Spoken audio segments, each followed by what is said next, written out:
My dear brothers and sisters, in the Gospel today, Saint Mark tells us a story that is in history. Tell us a story like the summarize several times that Jesus appeared to his disciples.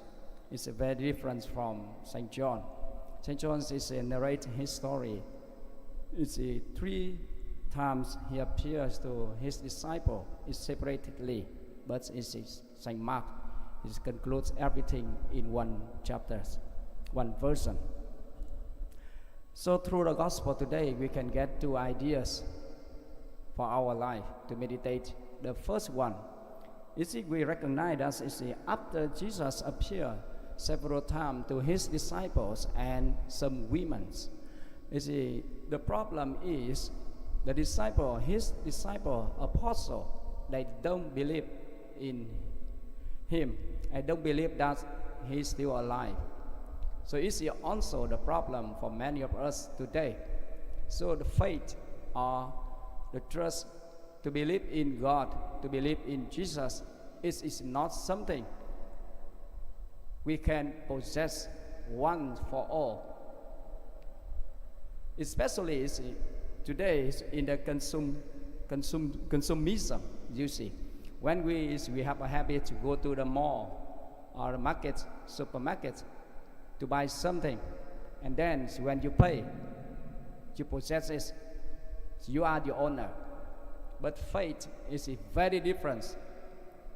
Even if you were baptized when you were young, and many times you repeat it every year when you celebrate the Easter Virgil, but your faith still weakness, very weak. So through the gospel today, Jesus wants to remind us that the faith is something we need to improve. We need to nourish and strengthen every day in our life. It is not a thing we can possess. It is not a thing you can pay and you have it for all your life. To believe in someone, you need to nourish your relationship with them.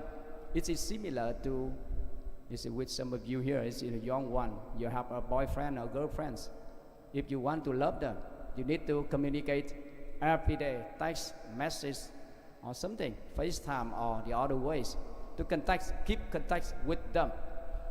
It is our faith is the same, but it's by what?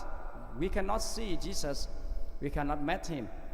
It's in physical, but we can meet him through the gospel, through the Eucharistic sacrament every day, through our prayer. So that's why Jesus reminded us our faith needs to nourish and to strengthen by our life, our communication with our Lord Jesus Christ. So that's why it's also the meaning of Easter. Easter is a time for us to renew our faith, to believe in God. The second point we can get from the gospel today, that is the last words, the last sentence. This is the one that I think is not original. It's in the gospel of Saint Mark. It was added by someone later. That is the commandment. Jesus command his disciple go into the whole world and proclaim the gospel to every creature, to proclaim the good news to everyone. So it means that we have to go. Don't stay there.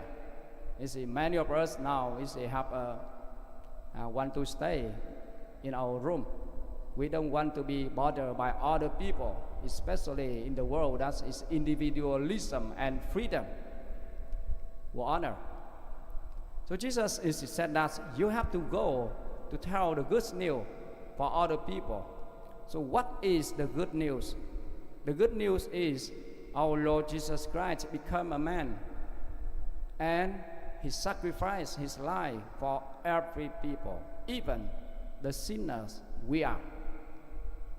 So we are invited to go and meet other people, to tell them the story about Jesus. But it's only also the story of our life, our story. Jesus became a gift for other people, sacrificed his life for the salvation of all. So we are invited to do the same thing, to be a gift for other people.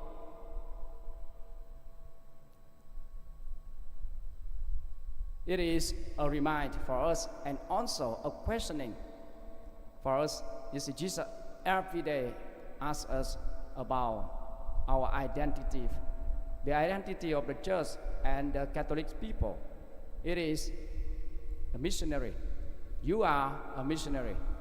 So try to do the same thing like Jesus, to be a good gift to give other people in our life, especially the one you are serving now in your mission, in your vocation.